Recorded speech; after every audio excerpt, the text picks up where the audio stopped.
శ్రీహరి ఎచ్చుట ఉన్నాడు చూపగలవా అని అడగగా ప్రహ్లాడు ఇందుగలడందులేడని సందేహము వలదు క్షత్రి సర్వోపగతుండు ఎందెందు వెతకి సూచిన అందందే గలదు. రాజకుమార, నేను చెప్పిన చదువంతా బూడిదలో పోసిన పన్నీరు చేసావు. మీ తండ్రి ముందు మాకు తలవంపులు తెచ్చావు.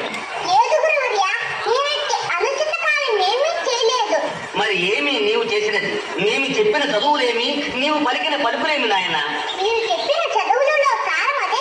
అబ్బబ్బబ్బా, అది కాదు తండ్రి, ఈసారి అను సరిగా విను. ఈ ముల్లోకములకు అధిపతి ఎవరు? నీ తండ్రి, అవునా? అవును.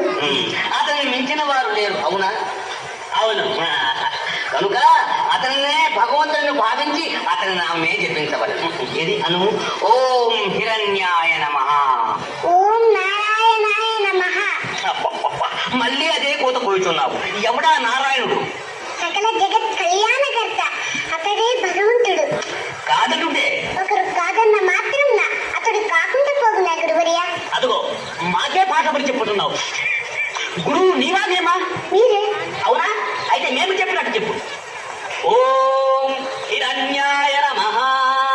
ఓం నారాయణాయ నమః. అబ్బబ్బబ్బా, అలా కాదు. ఓం హిరణ్యాయ నమః. ఓం నారాయణాయ నమః. నిశ్శబ్దము, నిశ్శబ్దము. ఒరే బడుతాడు, అపహాస్యత మీ బీపులు పగులు, జాగ్రత్త. అదేంటి గురుగారు, తప్పు చెప్తుంటే ప్రహ్లాదం కొట్టే? అతడు రాజకుమారుడు రా.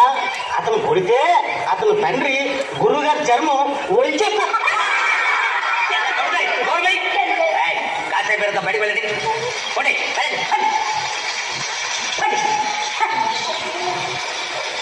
ప్రహ్లాద, మా ప్రాణాలు కాపాడవయ్యా.